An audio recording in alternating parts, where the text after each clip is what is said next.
Hello everybody. So this is my deep dive into the article that we had to read, Untraining Educational Researchers, Research in Education. So the first quote that stood out to me was it says, oh, sorry. There is no is or it. Attempts to contain that diversity in a single category, educational research, and then to predict what it might look like in 10 or 15 or 50 years seems foolhardy. Uh, and I make no predictions here. Establishing a trajectory assumes that the present, which is becoming history, can ignore unpredictable events that will simply fall on us, disrupting all our scientific and methodological, goodness gracious, sorry, comforts.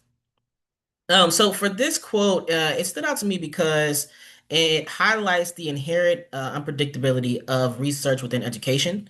This quote identifies how challenging and even impractical it is to try to predict what will happen in the future.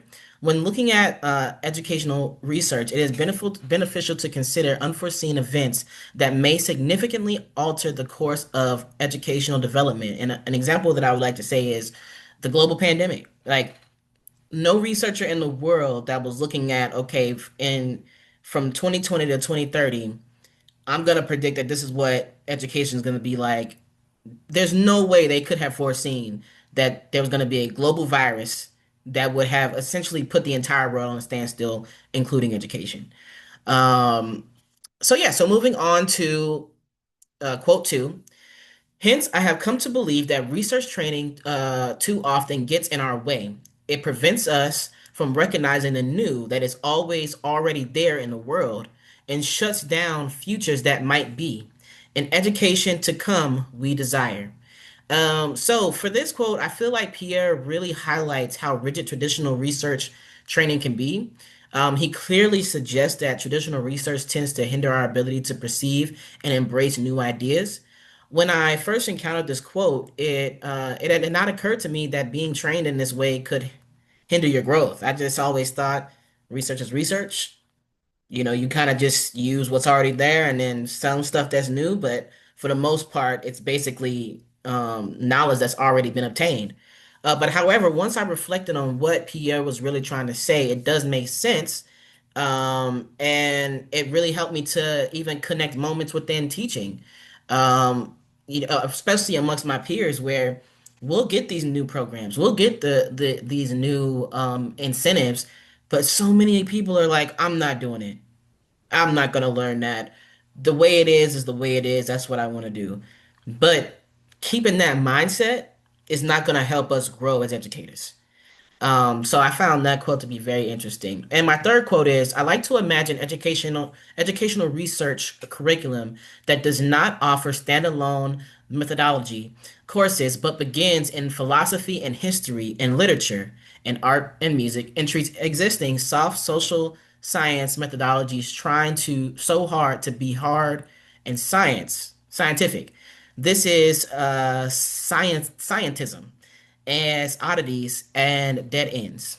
So this quote, for me, when I read it, I really, it stood out to me because I did not consider that focusing educational research on philosophy, literature, art, and music would be beneficial compared to the traditional ways of research, which, really was not, doesn't really consider those things.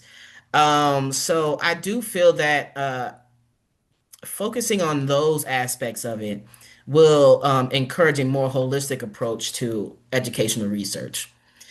So a couple of I found two articles that I want to read in the future. The first one is from Post-Materialism to Sustainable Materialism, the Environmental Politics of Practice-Based Movements. That was by, I'm about to butcher his name, but David Schlossberg.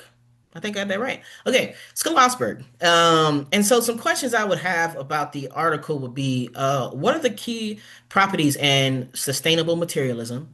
How do activist conceptions of sustainable materialism differ from other theoretical frameworks, such as post-materialism, lifestyle politics, and sustainable consumption? And my third question is, why are sustainable materialist movements considered a unique category of political movement, and what distinguishes them from existing theories and frameworks? The second article is called Educational Research Governance Politics, a Critical Discourse and Analysis of Policy by Chris Holligan. For this article, I would like to know um, what concerns are raised about the ideological learnings related to educational research policy? How will leanings, how will these leanings impact the findings? And in what ways does the article suggest that the Scottish government's approach to outsourcing research projects through competitive tendering contributes to research conservatism? Yep, those are my answers, and I look forward to responding to everybody. Thank you so much for your time.